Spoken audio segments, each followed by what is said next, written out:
Muy bien. Continuamos entonces con Mariano Gabriel Pacheco, que es estudiante avanzado en la Universidad Nacional de Mar del Plata. Su comunicación la tituló ¿Por qué es una tarea filosófica hablar sobre la sexualidad en la Edad Media? Adelante, Mariano, gracias. Bueno, muchísimas gracias por el espacio. Qué alegría estar otra vez en un evento de la red. Se me escucha bien, ¿no? Siempre comprobar el canal.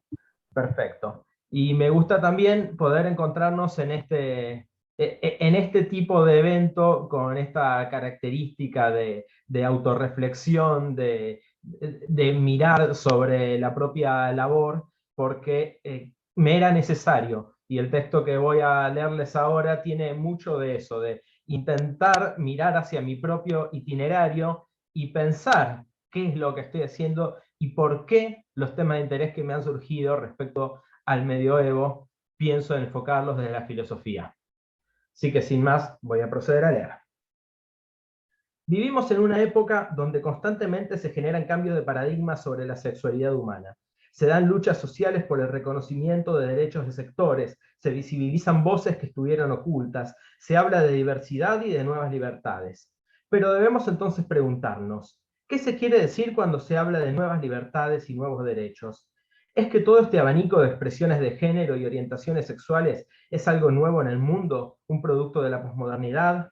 No, es ampliamente sabido que términos como heterosexualidad u homosexualidad no tienen sentido aplicados a la Grecia o Roma clásicas, ya que el amor entre personas del mismo sexo era tan común como la unión entre personas del sexo opuesto. Se sabe también que el binarismo hombre-mujer era transgredido a través de personajes conceptuales como los hijos de la luna del banquete platónico. Sin embargo, cuando se habla del medioevo como una edad oscura, suele decirse que nada de todo eso ocurría.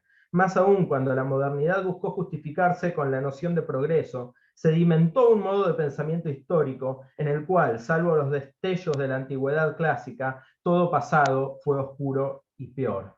Sin embargo, gracias a trabajos como los de John Boswell, Lea Otis Kur, Roger Benito Juliá y muchos otros, hoy contamos con una amplia gama de fuentes que muestran que la homosexualidad, tanto masculina como femenina, atravesaron el medioevo, y que si bien sufrieron persecuciones en ciertos lugares y momentos determinados, la prohibición masiva no llegó hasta entrado el siglo XIII. Sabemos también sobre la homosexualidad que el mundo árabe fue por varios siglos muy abierto al respecto, y así lo testimonian autores como Al-Tifasi. Gracias a los trabajos de Leila Abdallah, Sasha Grayson, Bert Bullock y una lista de otros aún muy escasa, sabemos también del travestismo en la Edad Media, particularmente del travestismo femenino, algunas de cuyas practicantes llegaron a ser santas de la Iglesia, de lo cual nos da testimonio la propia Christine de Pizan. Detengámonos entonces en algunos de los problemas del estudio de la sexualidad medieval que consideramos pueden interesar a la filosofía. En su libro Cristianismo, Tolerancia Sexual y Homosexualidad, el historiador John Boswell nos provee un gran argumento acerca de por qué estudiar este tema: el problema de las traducciones. Boswell hace notar que muchas veces la intolerancia de una época posterior ha resultado en la falsificación de voces de épocas anteriores. Estas falsificaciones, conscientes o no, se han dado dentro del propio medioevo, como por ejemplo el comentario de Remigio d'Auxel acerca de la Consolatio de Boecio, donde refiere a la Alcibíades de Platón como una mujer famosa por su belleza, de la que se decía era la madre de Hércules. Bien podemos pensar esto como un error, pero hay casos más evidentes, como cuando en una copia manuscrita de la Ars Amatoria de Ovidio, en donde el pasaje originalmente dice hoc est quod pueri tangar amore minus, el amor de un muchacho me atrae menos, aparece la sustitución hoc est quod pueri tangar amore nihil, el amor de un muchacho no me atrae en absoluto, con la nota marginal ex hoc nota quod Ovidius non fueri sodomita. Le agregan la marginalia diciendo esto demuestra que Ovidio no era un sodomita. Estas falsificaciones no se dieron solo desde el medioevo hacia la antigüedad, sino también desde la modernidad hacia el medioevo. Boswell señala que cuando a principios del siglo XIX Francis Gladwin tradujo al inglés las fábulas morales del poeta persa del siglo XIII, Sadi, transformó todas las historias de amor homosexual en romances heterosexuales mediante la modificación de los pronombres. Una suerte similar sufrieron las traducciones que se hicieron de los Ghazels de Hafez de Shira y del Rubaiyat de Omar Khayyam. Tenemos entonces un importante motivo por el que intentar ampliar la imagen que tenemos de la sexualidad medieval, impedir que los intentos por simplificarla nos hagan llegar relatos completamente alterados. Como bien señala Boswell, son algunas de estas modificaciones las que se han encontrado y señalado, pero hasta no contar con un buen número de traductores advertidos de estos problemas y no condicionados ellos mismos por la intolerancia, no sabremos de cuánto más nos estamos perdiendo. El problema de las traducciones abiertamente falsas de los textos en que hay referencias explícitas a lo que hoy llamamos homosexualidad nos lleva también al problema filológico, y este está dado por la ausencia de términos más o menos unívocos como los que hoy tenemos: homosexualidad, heterosexualidad, transexualidad, travestismo, etc. El término homosexual es de corta data, ya que fue acuñado por psicólogos alemanes a fines del siglo XIX. Entonces, cuando nos aparece una traducción de un texto previo que habla de homosexualidad, debemos advertir que se trata necesariamente de una traslación desde otra palabra que en su contexto determinado podía o no significar la atracción erótica entre personas del mismo sexo. En una sociedad como la griega, donde el amor entre personas del mismo sexo era casi omnipresente, muchas veces se daba por sentado, y es tarea de interpretación considerar si la filia entre dos personajes masculinos se trataba de una amistad con los límites que entendemos hoy, o una relación que implicaba también lo sexual. Parte de la ambigüedad que radica en eros, filia y ágape aparece también en las latinas amicus y amans, ambas derivadas de amo. Posteriormente, al advenimiento del cristianismo, las discusiones se vuelven más complicadas, ya que aparentemente comienzan a ser más comunes las condenas a la homosexualidad, pero no siempre está claro qué es lo que se está condenando. La palabra que aparece numerosas veces asociada al acto condenatorio de la homosexualidad es sodomita, pero por un lado no parece estar claro que la homosexualidad sea el pecado por el que fueron condenados los habitantes de Sodoma, discusión testamentaria que excede ampliamente los límites de esta comunicación, pero queremos señalarla, mientras que Boswell señala que la palabra se comenzó a utilizar indiscriminadamente para traducir a un término como el hebreo kadash, que hacía originalmente referencia a las prostitutas de los templos paganos. Señala también Boswell que en los pasajes del Nuevo Testamento en que se considera que Pablo está condenando a los homosexuales, Corintios 6:9 y Timoteo 1:10, existen discusiones posibles. La primera palabra que Pablo utiliza y que ha sido traducida como homosexuales es malacos, que significa literalmente blando, y en distintos escritos patrísticos aparece con sentidos tan variados como cobarde, delicado, lascivo, libertino o licencioso. No hay registros de que el término se hubiera utilizado en Grecia para designar a los homosexuales. La segunda palabra que utiliza es arsenokoitai, la cual sí tiene una connotación a las relaciones entre varones del mismo sexo, pero no refiere a la homosexualidad en general, sino a la prostitución masculina. Dejo esos pocos ejemplos del señalamiento sobre los problemas filosóficos, ya que su profundización me excede. Los he incluido en esta comunicación por considerarlos, al menos, si no se puede dar por zanjada su validez, evidencia de que existe una problemática que nos obliga a considerar tanto los significados de nuestros términos actuales, sus alcances y límites, como también el modo en que nos relacionamos lingüísticamente con la historia. ¿Cuántas veces creemos poder acceder al pasado mediante una narrativa, no siendo conscientes de que nuestras formas de designar prácticas, experiencias, modos de ser y subjetividades pueden no tener correlato alguno con las que existieron en otras épocas y lugares? Incluir esta problemática aquí es también una forma de trazarme un futuro itinerario de investigación. En cuanto a la expresión de lo que hoy llamamos género, también se puede apreciar el atravesamiento disciplinar. Si se me permite en este formato introducir una anécdota personal, debo señalar que mi acercamiento a las problemáticas de la sexualidad en el medioevo se dio en un seminario sobre la mujer en el arte medieval dictado por Susana Violente. Fue entonces cuando me surgió la pregunta: si se habla de la represión a la mujer, de la homosexualidad, etc., ¿por qué no se habla también de un fenómeno como el travestismo? ¿Nadie habrá habido en más de 1000 años que desafíe esta barrera? El primer trabajo con el que me topé al comenzar esa investigación fue de la historiadora de arte estadounidense Sasha Grayson, hoy curadora del Museo Smithsoniano. Grayson recuperaba los manuscritos que reproducen a la leyenda áurea de Jacobo de Vorágine y el espejo de la historia de Vicente Belovalensis. En esos textos se narran historias de distintas mujeres para escapar de situaciones como matrimonios indeseados, la prostitución o el abandono, decidieron vivir sus vidas bajo ropaje de hombres y con nombre de hombres. Marina, Eugenia, Pelagia, Eufrosina son algunas de ellas como las conocemos posteriormente, y que terminaron siendo. Lo que Grayson, como especialista en arte separada, se preguntaba es cómo, si los textos mencionaban explícitamente el travestismo, las iluminaciones que acompañaban los manuscritos no mostraban dualidad alguna, mostraban a Eugenia vestida como mujer en su juicio que el texto nos dice que afrontó siendo considerada varón por toda la corte. Grayson concluyó resumiendo que la rigidez de los símbolos iconográficos del siglo XV no soportaba representar una dualidad de sexos que sí podía ser narrada en una leyenda y hasta cierto punto justificada teológicamente, como he intentado señalar en trabajos anteriores. ¿Podría decirse entonces que la tarea de reconstruir estos vestigios de la sexualidad medieval no corresponde a filósofos sino a historiadores, historiadores conceptuales, filólogos, historiadores del arte? Pero a riesgo de verme parado al borde de lo que tolera la disciplina, quiero argumentar que en estos temas hay implicaciones estéticas, semióticas, éticas, de filosofía de la historia y, por qué no, políticas, que habilitan el abordaje desde el punto de vista filosófico. Muy posiblemente no se trate de historia de la filosofía medieval, en el sentido de la reflexión sobre lo escrito por filósofos medievales o de recuperación de conceptos filosóficos específicamente medievales. Podemos quizá ensayar una distinción entre filosofía medieval y filosofía sobre el medioevo. Hay otro valor que quiero destacar, y es el de repensar, teniendo en mente estas prácticas que luego fueron silenciadas y ocultadas, nuestra noción de progreso, nuestra concepción de una historia lineal que avanza siempre para mejor. Repensar si cuando hablamos de ganar derechos no nos referimos a veces a recuperar libertades humanas que durante muchísimos siglos habían sido dadas por sentado. La historia de las sexualidades retruca cualquier intento de linealidad. Tenemos sociedades con una amplísima tolerancia, aun cuando la intolerancia se puede dar en otros sentidos. Solón consideraba el amor entre hombres algo tan elevado que lo prohibía a los esclavos.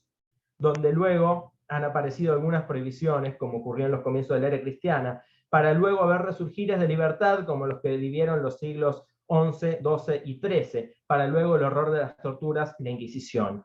De todas formas, señala Boswell que es muy probable que no exista en la historia humana precedente de persecución y exterminio de las sexualidades diversas comparable con lo que ocurrió a principios del siglo XX. Abandonemos entonces la concepción ingenua del progreso y de que habría existido una edad de prohibición absoluta, luego de lo cual todo fue para mejor. Propongámonos más bien un acercamiento a la historia que considere la especificidad de cada tiempo, el lugar y el valor de la narrativa al reconstruir el pasado. Pensarnos hoy en contraste, reflexionar sobre las categorías en que nos reconocemos y compararlas, pero siempre crítica y atentamente con las categorías de otros tiempos. Recuperar filosóficamente relatos y formas de vivir de una edad no tan oscura que a veces podemos sentir más cerca que nunca. Hasta ahí. Muchas gracias. Muchísimas gracias, Mariano. Gracias. Vamos entonces ahora a escuchar a Valentina Morosino, doctoranda en filosofía en la Universidad de la Bohemia del Sur, República Checa, con quien nos hemos conocido en Palermo. Buon pomeriggio, Valentina. Gracias.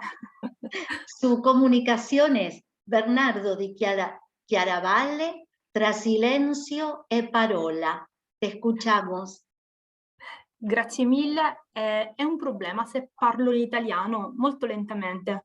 No, no Perfetto. es ningún inconveniente, al contrario. Gracias. Grazie, è un piacere essere qui con voi, rivederti dopo tanti anni, sono veramente contenta. Leggo immediatamente perché ho un bimbo piccolo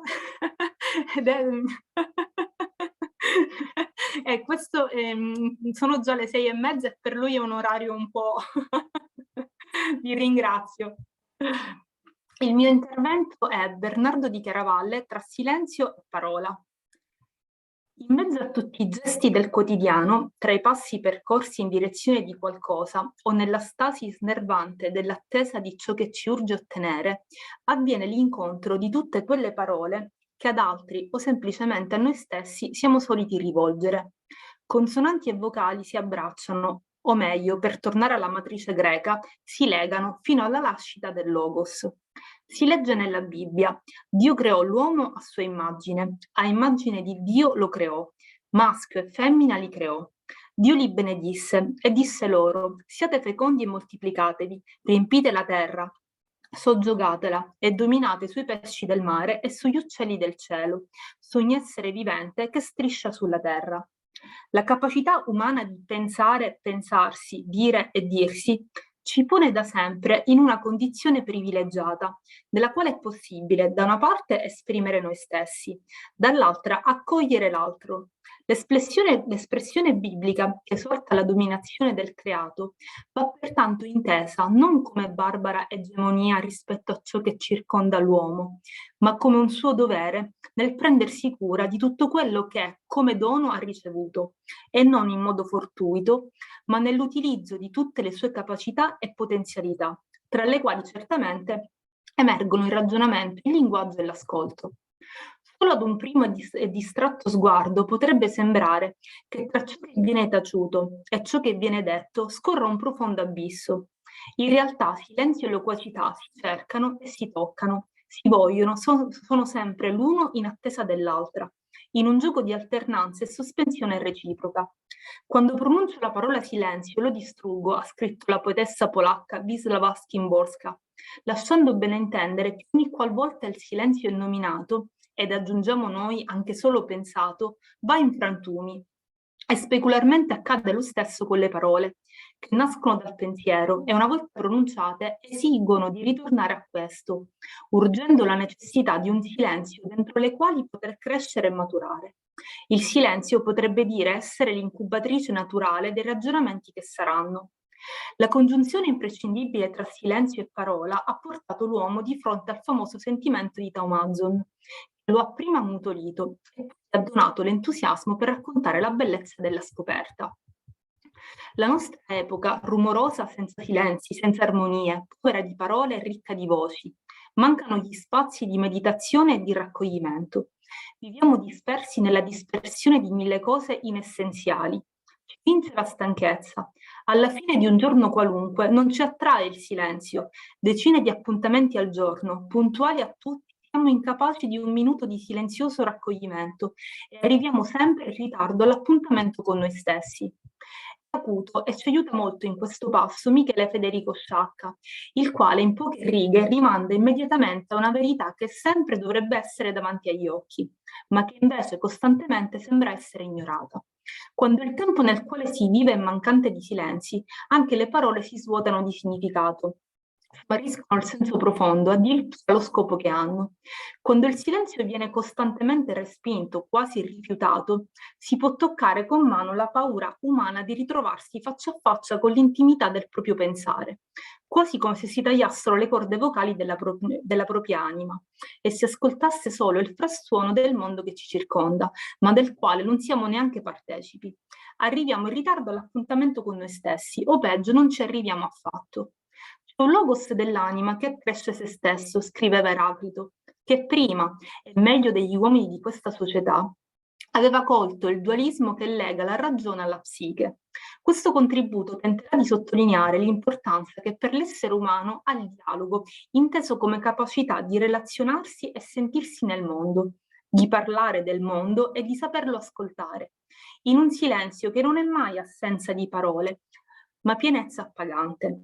Fondamentale sarà l'interpretazione di alcuni passi di Bernardo di Chiaravalle, mistico, teologo e filosofo del XII secolo, al quale si riconosce in partenza la capacità non scontata ma necessaria di unire l'umiltà del silenzio al bisogno di raccontare il verbo.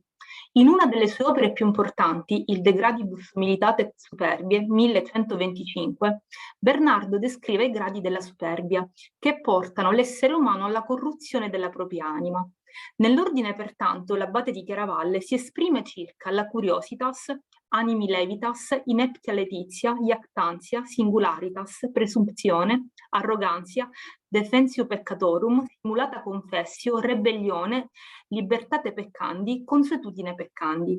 Sono molte le riflessioni nate in seno alla descrizione dei gradi della superbia, alcune tipiche del mondo medievale, tra queste sicuramente l'interazione fides e ratio, l'importanza della penitenza, per la quale è opportuno ricordare, molto aveva detto Tertulliano, l'innocenza delle intenzioni e molti altri. Ma certamente quello su cui ci urge soffermarci è che tutti e 12 gradi descritti da Bernardo siano caratterizzati dall'incapacità di saper godere del silenzio.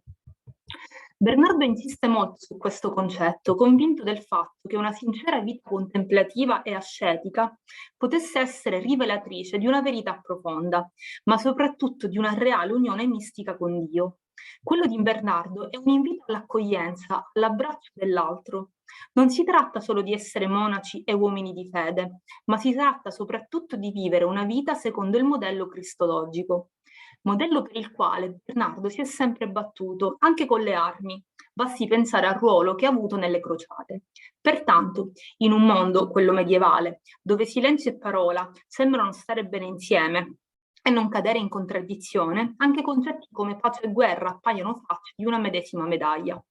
Bernardo, seguendo la scia di San Benedetto, del quale a modello assume le parole della regola, condanna quella che egli stesso definisce la falsa loquacità, la vanità della parola, a scapito del desiderio di porsi in comunione con l'altro. Secondo Bernardo, solo l'annullamento del desiderio di sopraffazione dell'altro può condurre l'essere umano a una conoscenza sincera di se stesso, socratismo bernardiano del quale Gilson ha tanto scritto, e alla conoscenza dell'altro inteso come simile e metaconclusiva conoscenza dell'altro in quanto creatore. Bernardo sottolinea la necessità di ascoltare prima ancora di parlare, ma soprattutto invita a ricercare quella che lui stesso descrive come l'unica e vera parola, ovvero il verbo, dal quale tutto ha inizio, anche il silenzio, e tutto trova il suo senso, la sua ragion d'essere. Una riflessione ampia quella dell'abate di Chiaravalle, che parte dalle fragilità umane e giunge alla consapevolezza che queste possono essere superate, ma solo attraverso un percorso di conversione. Una lettura attenta dell'opera in tutta la sua interezza a concludere che secondo Bernardo Cristo rappresenta a pieno titolo il modello dell'umiltà, motivo per cui il suo modo di agire si colloca perfettamente nella prima fase della conoscenza della verità, quella in cui ci si fa piccoli e ci si umilia, forti del fatto che da quella umiliazione potranno nascere buoni risultati. Nella seconda fase della conoscenza della verità si può scorgere l'operare dello spirito sulla volontà, che però non è ancora capace di camminare da sola e deve dunque affidarsi allo spirito. L'incontro che avviene tra la volontà e lo spirito determina il sentimento di carità. Solo nella terza ed ultima fase il Padre unisce a sé l'anima che è stata resa perfetta dal Figlio e dallo Spirito. All'anima a questo punto non resta che gioire, perché può vivere un'esperienza estatica che si fissa nella sua memoria. Il De Gradibus ha come punto fermo la figura di Cristo, ma se l'importanza della rivelazione cristologica sarà sempre presente negli scritti di Bernardo, ciò che in quest'opera spontaneamente e prepotentemente emerge è che la centralità cristologica porta con sé una nota prettamente morale, e l'incarnazione stessa viene presentata come lo strumento attraverso il quale Cristo nomina la carne e consente all'uomo di riconoscersi ad immagine di Dio e di credere in Lui perché salvo in una fede depurata da ogni macchia. Bernardo aggiunge che l'uomo rinato in Dio è capace di silenzi e di parole, è capace di donarsi ed è capace anche di gioire della propria mortificazione, perché nel silenzio e nell'obbedienza riconosce l'unica strada capace di condurlo al principio del Logos, Dio. In conclusione, questo lavoro si propone di mettere in luce tutti gli elementi dottrinali e mistici che fanno dell'opera bernardiana un itinerarium Dei, o per meglio dire, un valido supporto all'imitatio Dei, topos medievale di indiscussa importanza. Bernardo prende a modello facendo sue le parole di Giovanni. In principio era il Logos, ed andando oltre racconta di quel Logos che tutto può e a cui nulla sfugge. Lo fa intrecciando la storia della parola con la storia del silenzio, con la storia dell'attesa, con la storia dell'accettazione, dell'obbedienza e non per ultimo con la storia del mistero trinitario, un mistero che per Bernardo comprende anche la Vergine Maria, unica vera eccezione umana in cui la santità del silenzio ha coinciso con l'umile parola di accettazione. Ok.